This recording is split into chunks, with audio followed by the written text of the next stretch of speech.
Good evening class 10th। Previous lecture में मैंने आपको इलेक्ट्रॉन डॉट स्ट्रक्चर्स बताए, single covalent bond, double bond, triple covalent bond बताया मैंने। आज हम पढ़ेंगे what are the properties of covalent bond. देखिए चैप्टर बड़ा नहीं है, चैप्टर बहुत सिंपल है क्योंकि आपका जो मेन हेडेक वाला पोर्शन है दैट इज रिमूव्ड। तो आराम से पढ़िए, एंजॉय के साथ पढ़िए। देखिए तो what are the properties of covalent bond, यहाँ से क्वेश्चन 100% आएगा आपको इस साल। एक और चीज़ पूछेगा, what are the differences between covalent compound and ionic compound, वो बता दूंगा अभी, है ना। देखिए कोवलेंट बॉन्ड बोले या कोवलेंट कंपाउंड बोले, प्रॉपर्टीज दोनों प्रॉपर्टीज सेम है। कोवलेंट बॉन्ड की प्रॉपर्टीज में एक प्रॉपर्टी और ऐड हो जाएगी, a bond which is formed by the sharing of electron between two atom is called covalent bond. इसमें इलेक्ट्रॉन्स की शेयरिंग होती है, एक और पॉइंट ऐड कर देना ना। प्रॉपर्टीज नंबर 1, जितने भी कोवलेंट कंपाउंड्स होते हैं दे आर नॉर्मली लिक्विड और gas, like O2, CO2, H2O, CH4, NH3, ये सब क्या है, या तो गैस है या फिर आपका लिक्विड स्टेट में है। क्यों होते हैं ये? Because covalent bond is weak bond and weak bond cannot hold the molecules tightly with each other. आपसे पूछता है वाटर लिक्विड क्यों है, सॉलिड क्यों नहीं है, तो आप क्या बोलोगे, between the water molecule covalent bond present and due to the weak covalent bond the molecules are not closely packed with each other.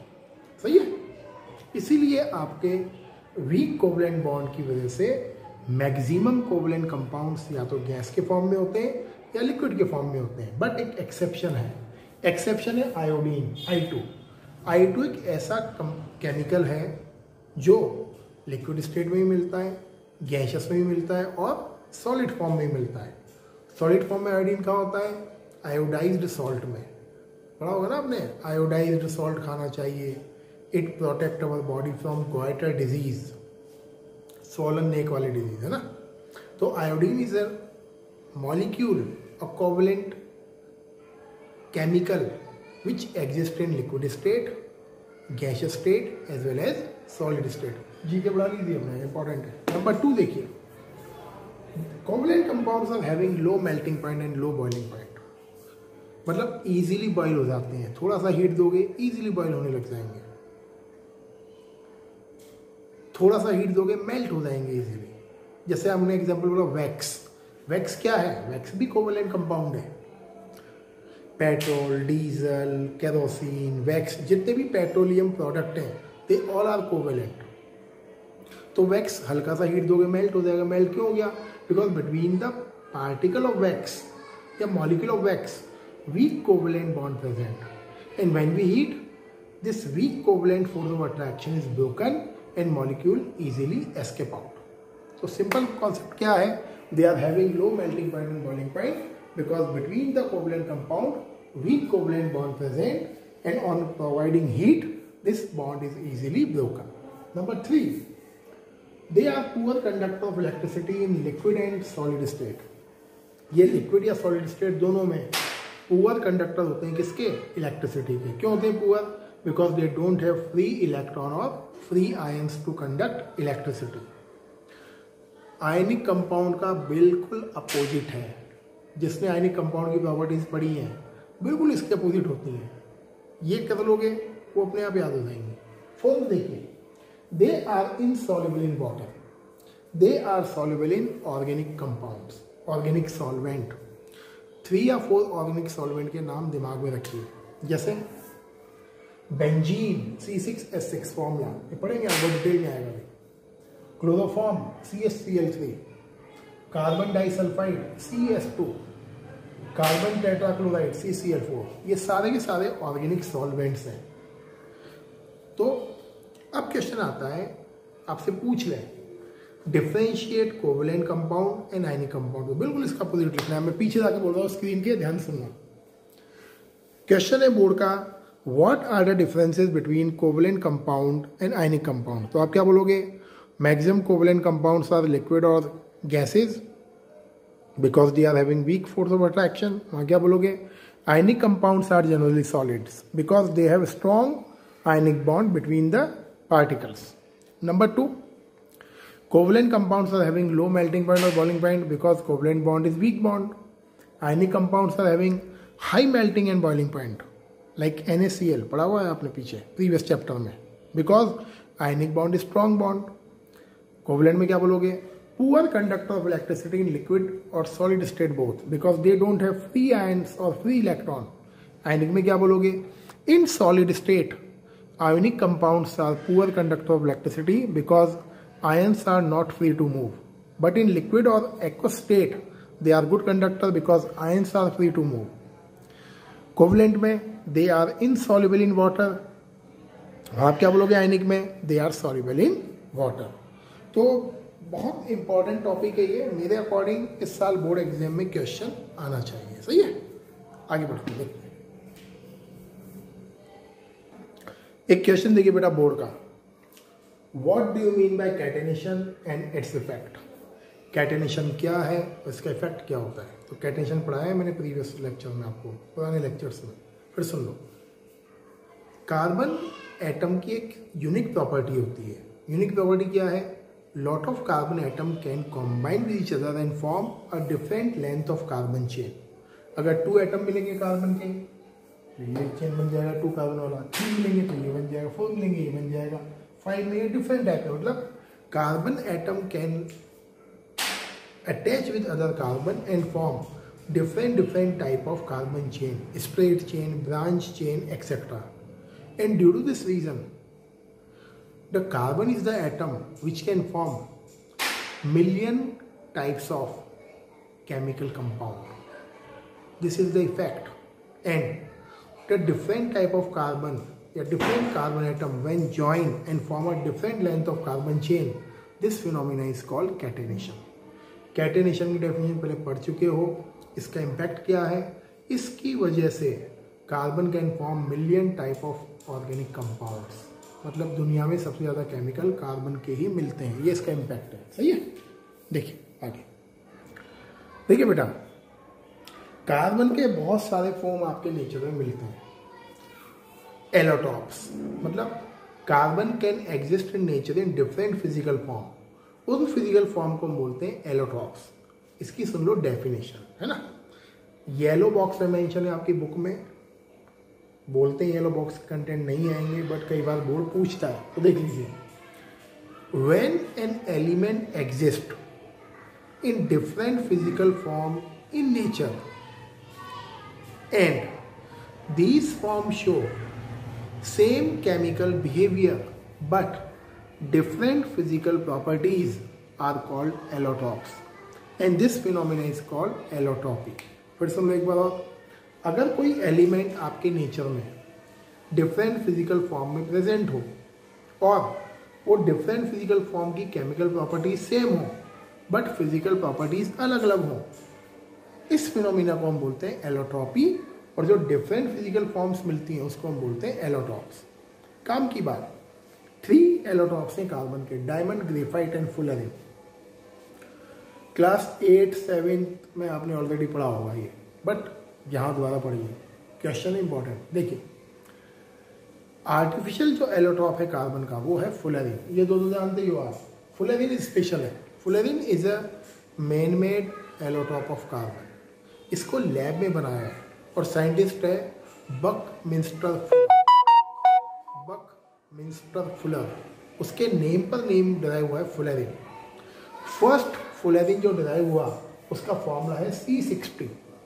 अब C60 का मीनिंग कई बच्चों से पूछते हैं बोर्ड एग्जाम में, what do you mean by C60? तो कई बच्चे लिखते हैं sir in 1 molecule of fullerene 60 carbon atoms present. Answer है नो.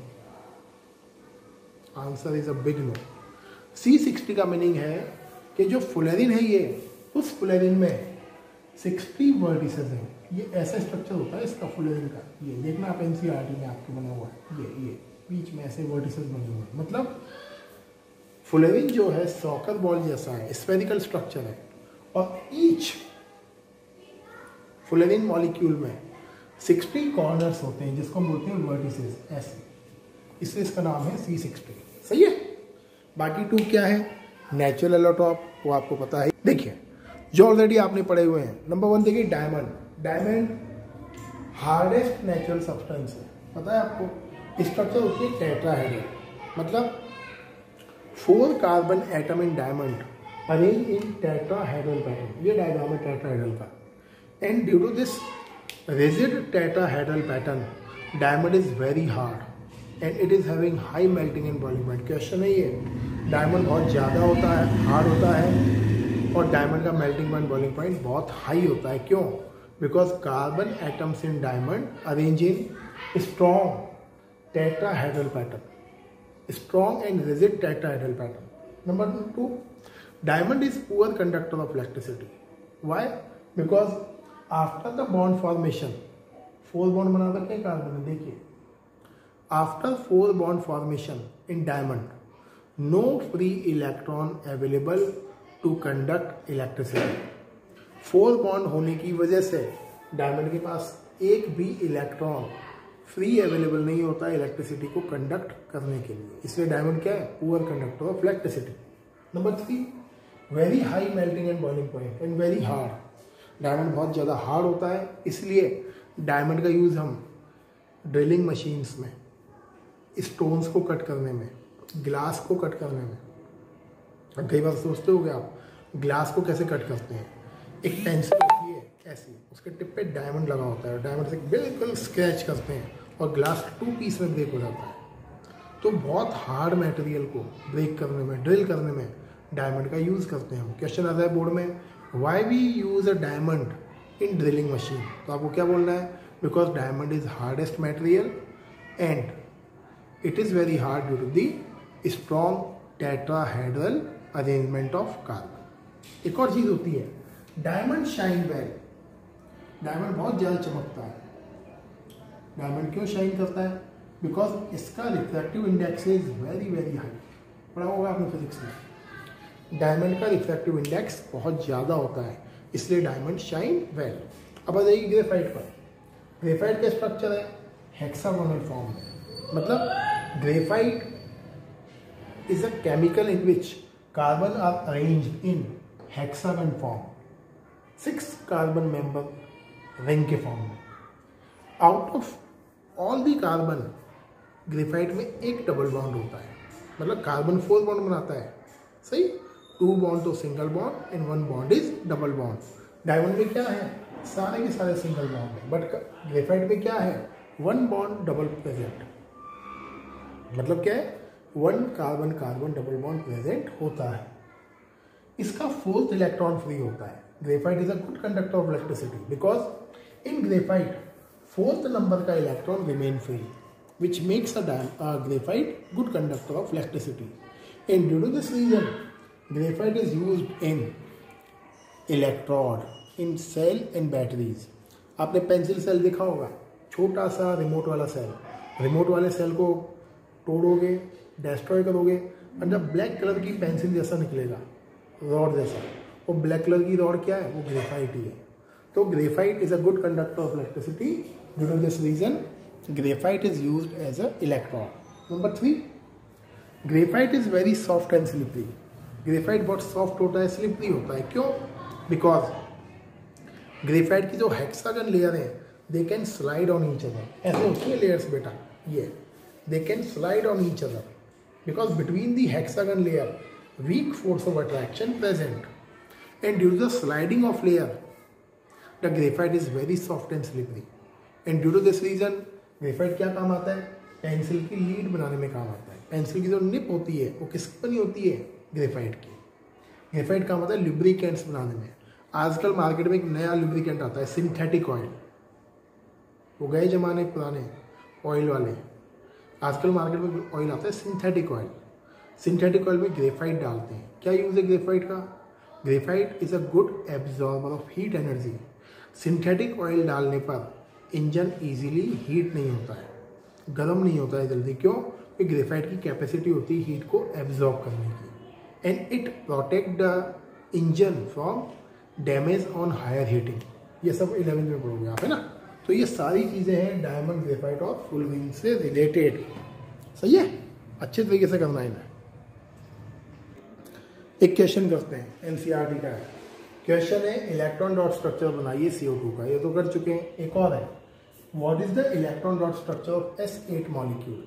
सल्फर का एटॉमिक नंबर 16 है एंड इलेक्ट्रॉनिक कॉन्फ़िगरेशन 286, मतलब सल्फर को 2 इलेक्ट्रॉन लेने हैं। अब 8 सल्फर कैसे बनाओगे? 1 2 3 4 5 6 7 और ये 8, सही बेटा। आउटर मोस्ट शेल में कितने इलेक्ट्रॉन है? 6, 1 2 3 4 5 6, बहुत टाइम लगेगा भाई।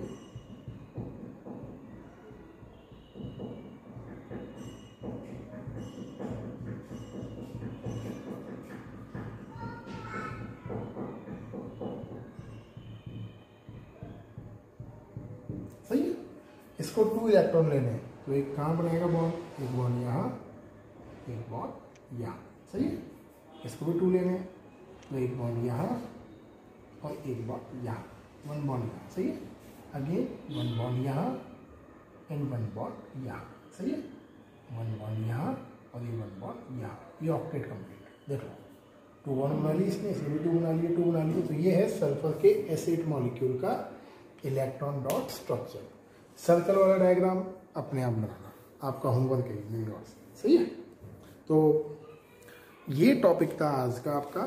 एंड नेक्स्ट टॉपिक से बहुत इम्पॉर्टेंट टॉपिक स्टार्ट होने, एंड टॉपिक है आपका हाइड्रोकार्बन और ऑर्गेनिक कंपाउंड्स, सही है।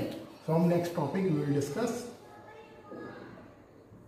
ऑर्गेनिक कंपाउंड्स और the topic is hydrocarbon, extremely important topic, जिसमें आप पढ़ोगे alkane, alkene, alkyne and IUPAC nomenclature, सही है। लेक्चर ध्यान से देखिए। Thank you and have a nice day.